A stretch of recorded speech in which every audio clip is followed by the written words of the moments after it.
Hi friends, welcome back to PF education Telugu. ఈ వీడియోలో employer షేర్ని ఏ విధంగా విత్డ్రా చేయాలో తెలుసుకుందాం. వీడియోకి లైక్ చేయండి, సబ్స్క్రైబ్ చేయండి.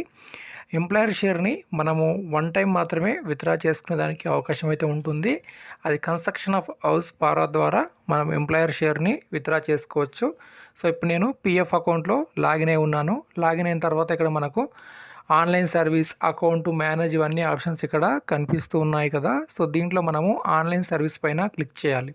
క్లిక్ చేసిన తర్వాత ఇక్కడ మనకు మొదటి ఆప్షన్ కనిపిస్తుంది, క్లెయిమ్ ఫామ్ 31/1910C అనేది కనిపిస్తుంది. సో దీనిపైన క్లిక్ చేసి మనము ఫామ్ 31 ద్వారా కన్స్ట్రక్షన్ ఆఫ్ హౌస్ పారా ద్వారా ఎంప్లాయర్ షేర్ని అప్లై చేసుకోగలము. దీనికి మినిమం సర్వీసు 5 years అయితే ఉండాలి. ఈ పారా ద్వారా మనము కేవలం వన్ టైం మాత్రమే ఎంప్లాయర్ షేర్ని విత్డ్రా చేసుకోగలము. సో ఇప్పుడు నేను తర్వాత బ్యాంక్ అకౌంట్ ఎంటర్ చేసి వెరిఫై చేసి చూపిస్తాను. ఓకే ఫ్రెండ్స్, తర్వాత ఇలా ఓపెన్ అవుతుంది. ఫస్ట్ ఇక్కడ మీరు ఫామ్ 31ని సెలెక్ట్ చేసుకుంటారు. సెలెక్ట్ చేసుకున్న తర్వాత నెక్స్ట్ మెంబర్ ఐడిని అయితే సెలెక్ట్ చేసుకోవాలి. మెంబర్ ఐడి అంటే మీరు ఏ సర్వీస్లో అయితే 5 years సర్వీస్ ఉంటుందో దాన్ని ఇక్కడ మీరు సెలెక్ట్ చేసుకుంటారు. నెక్స్ట్ ఇక్కడ మీరు పారా సెలెక్ట్ చేసుకోవాలి, కన్స్ట్రక్షన్ ఆఫ్ హౌస్. సో ఇక్కడ మీకు చాలా పారాస్ ఉంటాయి. సో దాంట్లో చూసుకొని జాగ్రత్తగా సెలెక్ట్ చేసుకోండి. నెక్స్ట్ ఇక్కడ రిక్వైర్మెంట్ అమౌంట్ అడుగుతుంది, ఎంత అమౌంట్ మీకు అవసరం ఉందని అడుగుతుంది. సో అమౌంట్ చూసుకొని ఇక్కడ మీరు ఎంటర్ చేసుకోండి. నెక్స్ట్ ఇక్కడ మీకు సంబంధించిన అడ్రస్ ఇక్కడ ఎంటర్ చేయాలి. మీ అడ్రస్ ఇవన్నీ మీరు ఇక్కడ ఎంటర్ చేసుకొని డిస్టిక్, ఏరియా, పిన్ కోడ్ ఇవన్నీ ఎంటర్ చేసి స్కాన్ చేసినటువంటి బ్యాంక్ పాస్బుక్ లేదా బ్యాంక్ చెక్ని ఇక్కడ మీరు అప్లోడ్ చేసుకోండి. చేసుకున్న తర్వాత ఇక్కడ మీకు కన్సర్న్ చెక్ బాక్స్ కనిపిస్తుంది, దీనిపైన క్లిక్ చేయండి. క్లిక్ చేసిన తర్వాత గెట్ ఆధార్ ఓటీపీ అనే ఆప్షన్ కనిపిస్తుంది, దీని మీద క్లిక్ చేయాలి. క్లిక్ చేస్తే పిఎఫ్కి లింక్ ఉన్నటువంటి మొబైల్ నెంబర్కి ఆధార్ ఓటీపీ అనేది వెళ్తుంది. ఆ ఆధార్ ఓటీపీని ఇక్కడ ఎంటర్ చేసి మీరు సబ్మిట్ చేయాలి. సో ఇప్పుడు నేను ఇక్కడ ఓటీపీ తీసుకుంటాను. ఓటీపీ అయితే కొంచెం లేట్గానే వస్తుంది.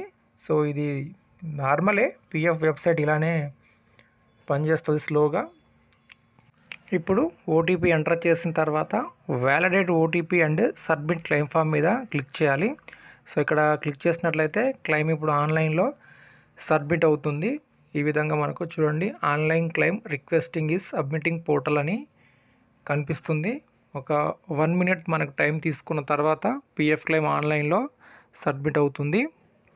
తర్వాత ఇలా ఓపెన్ అవుతుంది. ఓటీపీ హ్యాస్ బీన్ వెరిఫైడ్, ఇలా మనకు కింద గ్రీన్ కలర్లో కనిపిస్తుంది. OTP has been verified, eKYC updated and PF advance claim form submitted successfully అని మనకు కనిపిస్తుంది. సో ఈ విధంగా మనము ఫామ్ 31 ద్వారా ఎంప్లాయర్ షేర్ని అప్లై చేసుకోగలము. మరొక ఆప్షన్ ఏంటంటే మీరు డ్యూటీ ఎగ్జిట్ అవుతే కూడా ఎంప్లాయర్ షేరు, పిఎఫ్, పెన్షన్ని అప్లై చేసుకోగలరు. సో ఇప్పుడు దీనికి సంబంధించిన స్టేటస్ని మనము ఈ ఆన్లైన్ సర్వీస్ పైన క్లిక్ చేసి ట్రాక్ క్లెయిమ్ స్టేటస్ అనేటటువంటి ఆప్షన్ ద్వారా మనము మన యొక్క క్లెయిమ్ని మనము అప్డేట్ చూసుకోవచ్చు అనమాట ఎవ్రీడే. సో ఇక్కడ నేను ఇప్పుడు క్లిక్ చేసినట్లయితే ఇలా ఓపెన్ అవుతుంది.